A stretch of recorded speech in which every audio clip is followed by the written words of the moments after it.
सुनो सुनो सुनो, आपके शहर में आ गया है एनडीटीवी इलेक्शन कार्निवल। कलाकारों का होगा धमाल, एनडीटीवी पूछेगा सवाल। देखिए क्या होता है नेताजी का हाल। आपके शहर में आ गया है NDTV election carnival.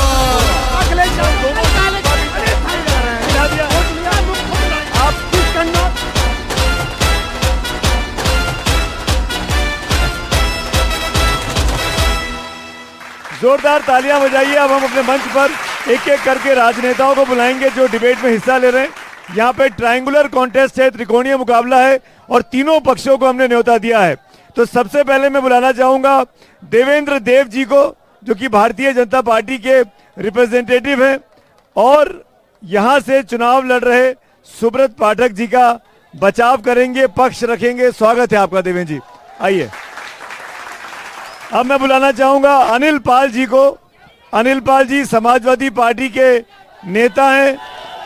Akhilesh Yadav यहां से उम्मीदवार हैं, उनकी तरफ से उनका बचाव करेंगे, उनकी बातों को सुनेंगे।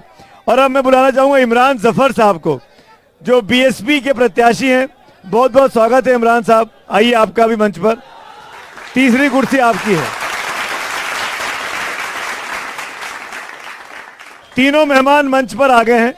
मैं कार्यक्रम की शुरुआत करता हूं और शुरुआत में बड़ा सिंपल सा एक नियम है। घड़ी देख के आप तीनों को 60 सेकंड दूंगा। आपकी पार्टी को, आपके प्रत्याशी को कन्नौज की ये जनता क्यों वोट करे, इन 60 सेकंड में आपको समझाना है। पहले 60 सेकंड और फिर उसके बाद जनता की आवाज, जनता के सवाल और आपका आमना सामना जनता से। सीधे जनता आपसे सवाल करेगी, जनता के सवालों का जवाब देंगे। मैं सिर्फ मॉडरेट करूंगा, मैं बीच में पढ़ूंगा ही नहीं। मैं सिर्फ इस व्यवस्था को बना के रखूंगा कि यहां पे शोर शराबा ना हो। चलिए मैं शुरुआत करना चाहता हूं। सबसे पहले सिटिंग एमपी हैं सुब्रत पाठक, भारतीय जनता पार्टी के। बड़ी जीत हासिल की थी पिछली बार, डिंपल यादव को यहां से हराया था। ये सीट यादव बेल्ट में आती है, यादवों का गढ़ मानी जाती है। मुलायम सिंह यादव की सीट रही, अखिलेश यादव की सीट रही। डिंपल यादव जो कि अखिलेश की पत्नी है, उनको चुनाव हराया सुब्रत पाठक ने।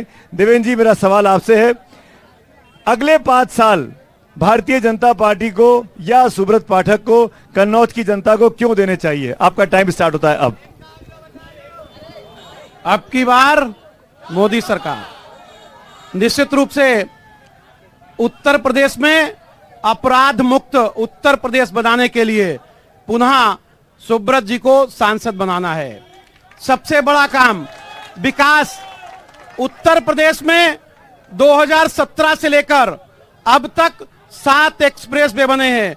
उत्तर प्रदेश में पूरी तरफ चारों तरफ विकास का राज है और पूरे उत्तर प्रदेश से नहीं बल्कि देश को विकसित बनाने के लिए यहाँ माननीय सुब्रत जी को पुनः सांसद बनाना है। इसीलिए क्योंकि नरेंद्र मोदी जी प्रधानमंत्री बनेंगे इस उत्तर प्रदेश ही नहीं बल्कि पूरे देश में। मेरा अगला अनिल पाल जी, आपको मौका दे रहा हूं। क्यों अखिलेश यादव? और ये बड़े दिलचस्प है, ये दर्शकों आपको पता होना चाहिए, डिंपल यादव 19 में चुनाव हार गई थी, अब अखिलेश यादव चुनाव लड़ने आए हैं। ये कहा जा रहा है कि क्या अनिल पाल जी, मेरा सवाल भी है और आप जवाब भी दीजिएगा आने वाले वक्त में इस शो के दौरान, क्या बदला लेने के लिए भैया आए हैं पिछली हार का?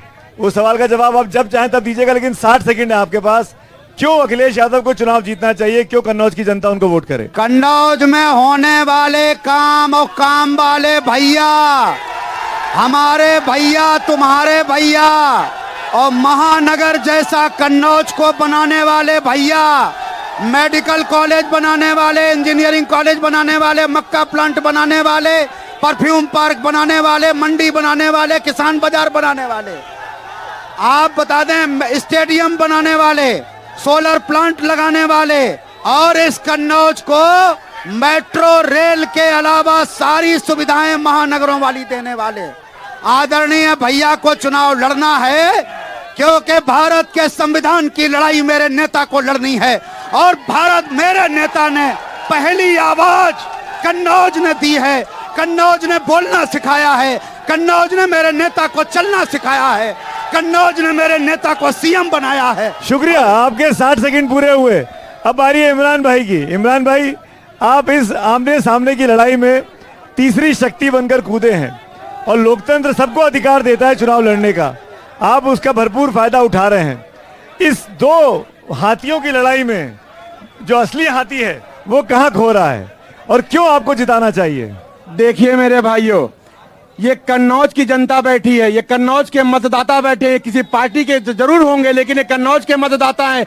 आज आप हमको क्यों जिताएंगे पता है? क्योंकि आज आपका प्रत्याशी आपके बीच में बैठा है, ना अखिलेश यादव बीच में बैठा है, ना सुब्रत पाठक बीच में बैठा है, आपका प्रत्याशी बैठा हुआ है।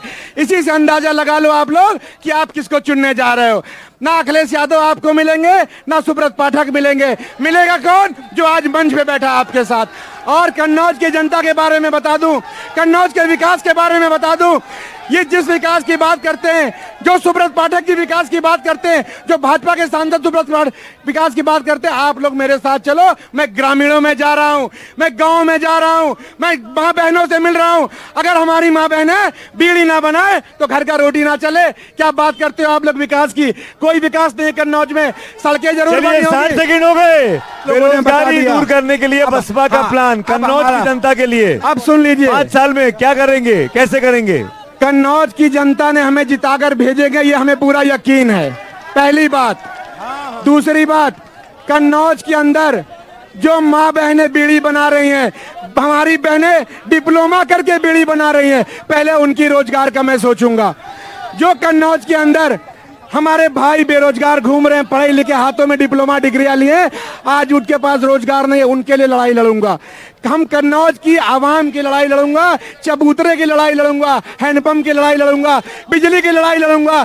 किसान जो मजबूर हो गया है खेतों में सोने के लिए, आज किसान घर में नहीं सो पा रहा, आज किसान खेतों में सो रहा, हम उसकी लड़ाई लड़ेंगे। हम जमीनी अच्छा इमरान भाई, एक सवाल आप ही से, आपके लिए दुश्मन नंबर 1 कौन है, सपा की बीजेपी? देखिए कौन है दुश्मन नंबर 1? पार्टी विचारधारा जो है, हाँ, भारतीय जनता पार्टी की पूरे देश के लिए खतरनाक है। आपको बीजेपी की टीम भी कहा जा रहा है, ये इंडिया अलायंस को हराने के लिए लड़ रहे हैं। सुन, आप इस तरह की बातें छप रही हैं। जवाब सुनना आप लोग, जरूर आपके सवाल का जवाब दूंगा।